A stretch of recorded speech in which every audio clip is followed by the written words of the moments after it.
Hi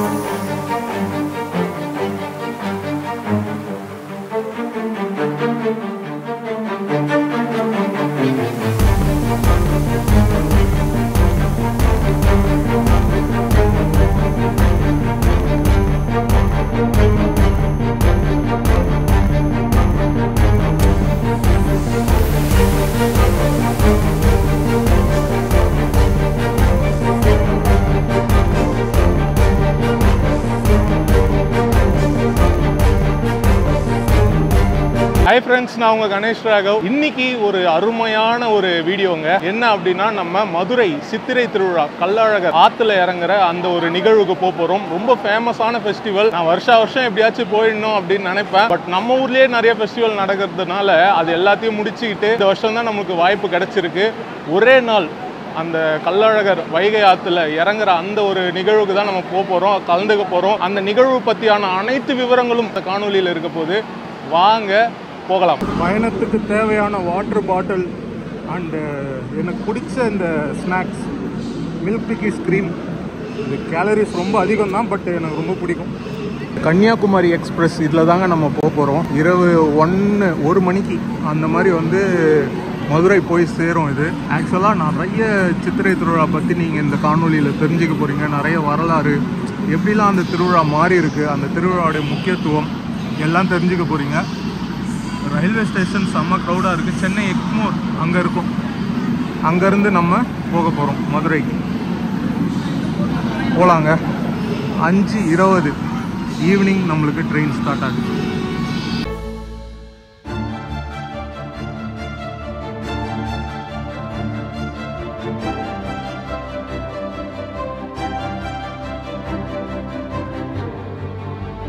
சரியா 1 மணிக்கு நம்ம மதுரைக்கு வந்துட்டோங்க. இன்னைக்கு வந்து கள்ளழகர் ஆற்றுல வைகை ஆற்றுல இறங்குவார். அந்த ஒரு நிகழ்வுக்கு தான் நம்ம வந்திருக்கிறோம். இப்போ போயிட்டு ரூமில் போயிட்டு ஃப்ரெஷ்அப் ஆகிட்டு அதுக்கப்புறமா காலையில் நான் உங்ககிட்ட பேசுகிறேன். ரயில்வே ஸ்டேஷன்லேயே நல்லா இதுலாம் போட்டிருக்காங்க திருவிழா கணக்கா. பாருங்க, இப்போவே க்ரௌடாக இருக்குது. பசங்களாம் போயிட்டுருக்காங்க. நைட்டு 1 மணிக்கு தெரியுதாங்க உங்களுக்கு மக்கள்.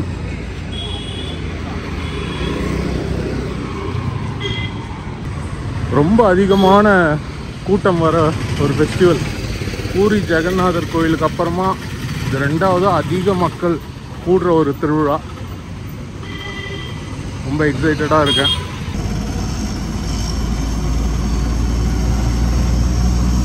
காலையில் 5:30 மணிங்க. இந்த டைம் தான் அழகர் வந்து ஆற்றுல இறங்குற டைம். மக்கள் பாருங்கள் எவ்வளோ பேர் போயின்னு இருக்காங்க. நம்மளும் இந்த க்ரௌடில் தான் போகணும். எவ்வளோ மக்கள் பாருங்கள்.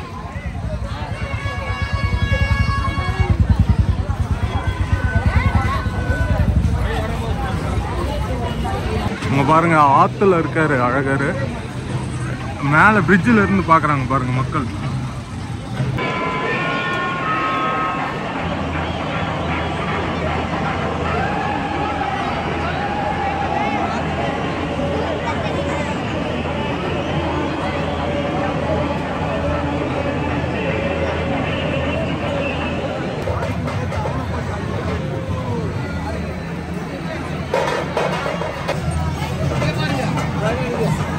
பார்த்தீங்க இல்லைங்க, அதுதாங்க தோல் பீச்சு.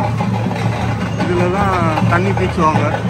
இதுக்கு விரதம் இருந்து தண்ணி பீச்சுவாங்க இந்த மாதிரி. பாருங்க இவங்கெல்லாம்.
போங்க சாமி போட்டவங்க கொஞ்சம் நிற்காதுங்கம்மா நிற்காதுங்க போகணுங்க முதல்ல சாமி பார்த்துட்டு இருக்கல அப்புறம் எதுக்கு அவங்க நிற்கிறீங்க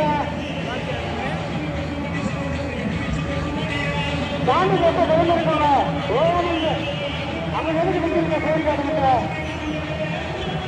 அப்படியே கோரி போட போங்க சாமி பார்த்தவங்க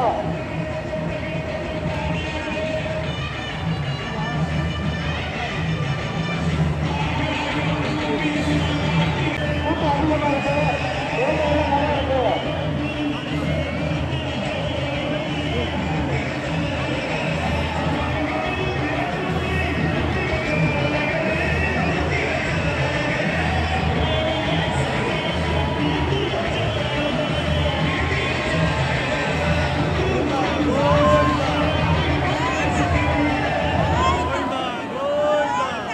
அந்த சாமி பக்கம் இருக்கிறவங்க கூட்டம் சாமி பக்கம் அப்படியே கிளம்புங்கம்மா சொல்லுங்க போங்க இந்த ஒன்னாங்கல்ல இருக்கீங்களா மேல ஒன்னாங்கல்ல சாமி பக்கம் அப்படி சொல்லுங்க வேற போங்க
அன்னதானம் இங்கே மோர் பானகம்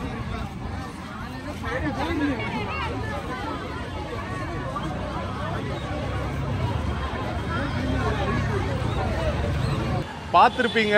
அழகர் ஆற்றுல இறங்கின அந்த நிகழ்வு ரொம்ப அற்புதமாக இருந்தது. காலையிலேயே வந்து இவ்வளோ மக்கள் அந்த இடத்துக்கு வந்திருந்தாங்க. எல்லாரும் போய் பார்த்தாங்களான்னு தெரியல, அந்த அளவுக்கு கூட்டம். ஆனால் இந்த நேரத்தில் அவர் இந்த மண்ணில் இருக்கும்போது நம்மளும் இங்கே வரணும்னு சொல்லிட்டு லட்சக்கணக்கான பக்தர்கள் இங்கே வந்திருக்காங்க. என்னுடைய முதல் முறை அனுபவம் இது. ரொம்ப நல்லா இருந்தது. நான் எவ்வளோக்கு எவ்வளோ கிட்ட போக முடியுமோ அவ்வளோக்கு எவ்வளோ போனேன்.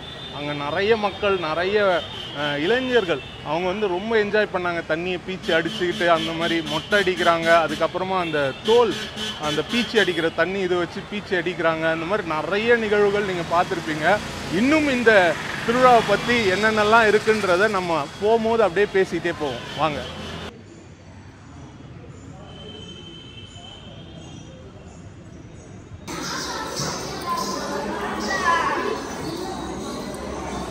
இந்த வைகை ஆற்றுக்கு போயிட்டு கள்ளழகர் ஆற்றுல இறங்கினதை பார்த்துட்டு அப்படியே எங்கள் கூடல் அழகர் கோயில் மதுரையில் இருக்குது, அந்த கோயிலுக்கும் வந்தேன்.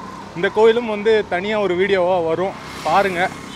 முதல்ல இந்த உற்சவத்தை பற்றி, இந்த சித்திரை திருநாள் இங்கே மதுரையில் எப்படி நடக்குது அப்படின்றத நான் முதல்ல சொல்லிக்கிறேன். இங்கே மதுரை மக்கள், அதுக்கப்புறமா பெரும்பாலான மக்களுடைய எண்ணம் என்ன அப்படின்னு கேட்டிங்கன்னா, இங்கே வந்து கல்யாணத்துக்கு, மீனாட்சி திருக்கல்யாணத்துக்கு வந்து அழகர் வராரு, நேரம் ஆகிடுது, அதனால் வந்து அங்கே இருந்துட்டு திரும்பி போகிறாரு, லேட்டாக வராரு அப்படின்ற ஒரு நம்பிக்கை இருக்குது. ஆக்சுவலாக வந்து பார்த்திங்கன்னா மண்டூக மகரிஷி, அந்த மகரிஷிக்கு சாப விமோச்சனம் கொடுக்கறதுக்காக தான் இங்கே வந்து பெருமாள் வந்து ஆற்றுக்கு வராரு. அதுவும் நாயக்கர் காலத்துக்கு முன்னாடி வந்து பார்த்திங்கன்னா எப்படி இருக்கும்னா, தேனூர் அப்படின்ற ஊர்லேயே வந்து ஆற்றுல இறங்கிடுவார், மதுரைக்கெலாம் வரமாட்டார். ஆனால் ரெண்டு சமயத்தும் வந்து ஒன்றிணைக்கணும்னு சொல்லி மதுரை திருமலை நாயக்கர் தான் வந்து இந்த மாதிரி இந்த திருவிழாவை வந்து இணைச்சார் அப்படின்னு சொல்லுவாங்க.